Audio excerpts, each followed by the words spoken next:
আসসালামু আলাইকুম। আলহামদুলিল্লাহি রাব্বিল আলামিন। আলহামদুলিল্লাহ 313 আলিফবা ফাউন্ডেশন কোচিং সেন্টার বা টিচিং সেন্টার বলে বলা যায়। আজকে আমরা বাংলা আরবি ক্লাসের পর বাংলা ক্লাস করব। গত ক্লাস ছিল আমাদের ইংরেজি ক্লাস, আজকে আমরা বাংলা ক্লাস করাবো। বাংলা ক্লাস ইংরেজি ক্লাস প্রায় সেম, আরবি ক্লাস আমার মানে ব্যাকরণ প্রায় কাছাকাছি। তাই বাংলা ইংরেজি আরবি যারা বুঝতে পারবে তার ব্যাকরণটা খুব সুন্দর করে বুঝতে পারবে। ইনশাআল্লাহ। এজন্য আমরা ইংরেজি বুঝতে পারলে বাংলা বুঝবো, বাংলা বুঝতে পারলে আরবি বুঝতে পারবো। বাংলা ইংরেজি আর আরবি যদি তিনটা সমন্বয় ক্লাস করা হয় তাহলে কিন্তু যে ছাত্র বুঝতে পারবে কিন্তু বাংলা বুঝলে ইংরেজি বুঝতে পারবে, ইংরেজি বুঝলে বাংলা বুঝতে পারবে, সব বুঝতে পারবে। অতএব গ্রামার শিখলে একের মধ্যে তিন। এখন আমরা বাংলা গ্রামার শিখাবো বা বাংলা ব্যাকরণ শিখাবো। ব্যাকরণ ব্যাকরণ ব্যাকরণ ব্যাকরণ ব্যাকরণ ব্যাকরণ ব্যাকরণ আচ্ছা যাই হোক, বাংলা ব্যাকরণ হ্যাঁ বা যেটা বলা হয় ইংরেজি গ্রামার। ইংরেজি ঠিক আছে, হ্যাঁ গ্রামার গ্রামার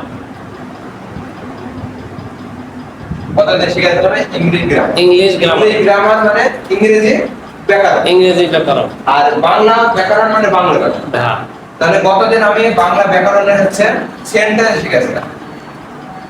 ইংরেজি সেন্টেন্স ইংরেজি হ্যাঁ SENTENC সেন্টেন্স Sentence. সেন্টেন্স মানে বাক্য। ক্লাসে শিখাইছি। বাক্য শেখানোর আগে আমি কিন্তু পার্টস অফ স্পিচ শিখাই। হ্যাঁ গতকাল প্রথম পর্যায়ে আমি শিখাইছিলাম সেন্টেন্স বা বাক্য শিখাইছি। আর ইংরেজিতে সেন্টেন্স, বাংলাতে বাক্য। এই বাক্য শিখাইছিলাম গতদিন।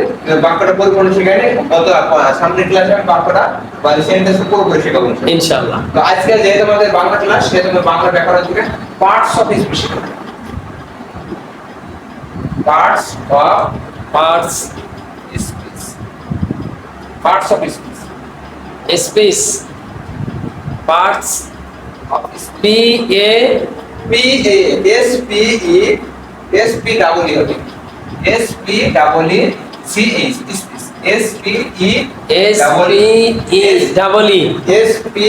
ই double E C H space parts of speech বা পার্ট অফ স্পিচ।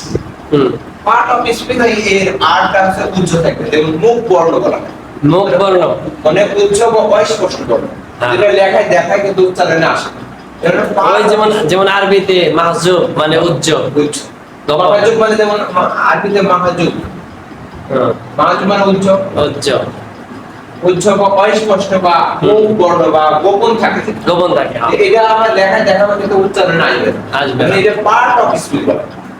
কেউ পার্টস অফ স্পিচ বলে, একদম স্পষ্ট ভাষাতে পার্টস এটা লেখার সময় আসবে, উচ্চারণে আসবে না। পার্ট অফ স্পিচ, পার্ট মানে কি? পার্ট মানে একটা গাড়ির পার্ট, একটা গাড়ি অংশ, পার্ট মানে অংশ। এটা আমরা কি বলছি? পার্ট মানে অংশ। হ্যাঁ মনে রাখার জন্য আমরা বলতে পারি যে পার্ট মানে হচ্ছে অংশ। আর অফ মানে হচ্ছে র, অফের কাজ হচ্ছে র। যেমন আপনি বা শিখাইছিলেন, বা হুরুফে জার। আর হুরুফে জার প্রথমে এসে বাক্যের ওই যে বলছে দ্বারা বোঝায়, বা কোন কোন ক্ষেত্রে থেকেও বোঝায়, বা দ্বারা থেকে বোঝায়, দ্বারা বোঝায়, এরকম বোঝায়। যেখানে যেটা ব্যবহার করা যাবে সেখানে সেটা ভাবে উচ্চারণ করতে হবে। তখন অফ মানে হচ্ছে র, অফের কাজ হচ্ছে র। পার্ট অফ স্পিচ মানে এটা হচ্ছে পার্ট মানে অফ স্পিচ, অংশের, এটা হচ্ছে শব্দগুলির শব্দের অংশ। স্পিচ বলতে শব্দ বোঝায়, এই শব্দের অংশ। কোন শব্দের অংশ? যেমন এখানে আমরা স্পিচ বা পদ বলা হয়, পদের অংশ। এটা পদও বলা হয়, পদ। হোয়াটসঅ্যাপ এরকম শব্দের অর্থ বা পদের অর্থ। পদটা কি? পদ হচ্ছে বাক্যে ব্যবহৃত, একটা বাক্যে বা একটা সেন্টেন্সে ব্যবহৃত যতগুলো শব্দ রয়েছে সেই প্রত্যেকটা শব্দ একটা করে পার্টস, একটা করে অংশ। যেমন হচ্ছে এখানে যদি আমি লিখি I go to school, I go to school,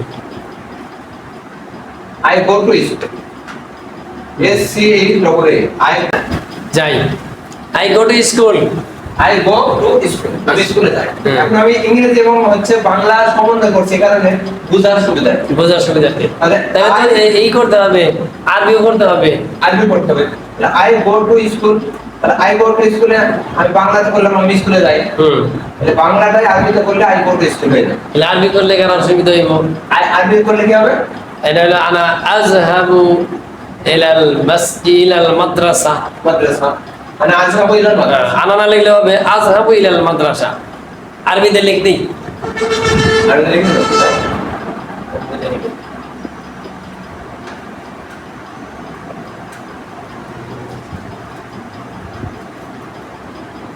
আযহাবু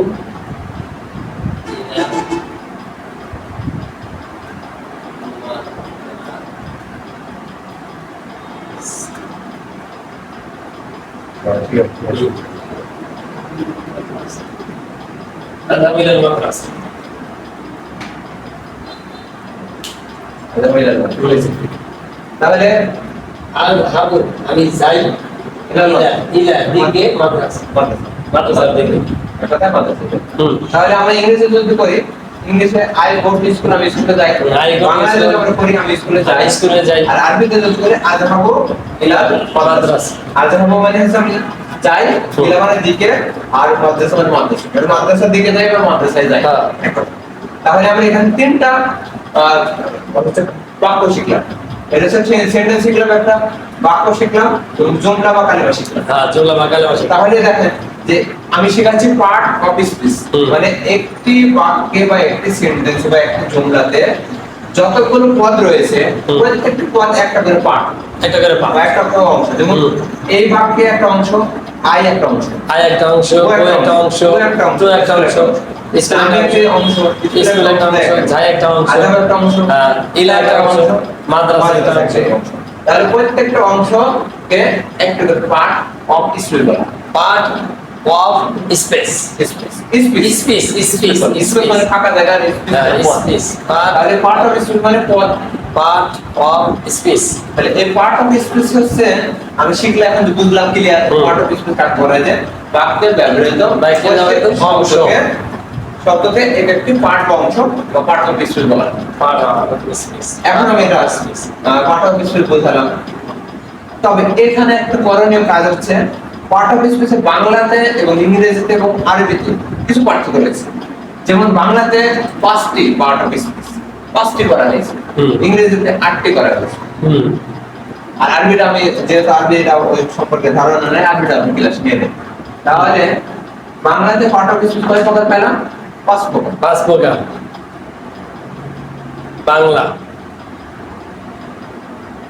5 প্রকার। বাংলাতে আমার পার্ট অফ স্পিচ পেলাম 5 প্রকার। এর 5 প্রকারের হচ্ছে